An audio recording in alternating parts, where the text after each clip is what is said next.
স্বাগতম জানিয়ে শুরু করছি আপনাদের আজকে সঠিক ব্রুডিং পদ্ধতি সম্পর্কে জানাবো। বাচ্চা পালনের সঠিক ব্রুডিং পদ্ধতি যদি না করা হয় তাহলে বাচ্চার বিভিন্ন ধরনের সমস্যা দেখা দেয়। তাই সঠিক নিয়মে ব্রুডিং কাটতে হবে এবং লাইট সঠিকভাবে দিতে হবে, চারপাশে যেন আলো সঠিকভাবে পড়ে এবং ব্রুডিং করার পর পেপার সঠিকভাবে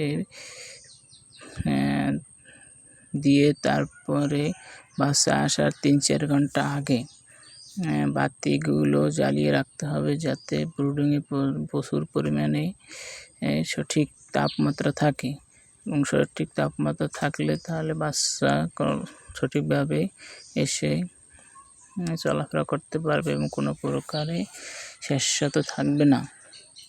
এবং বাচ্চা আসার পরেই দ্রুত বাচ্চা ব্রুডিংয়ে ছেড়ে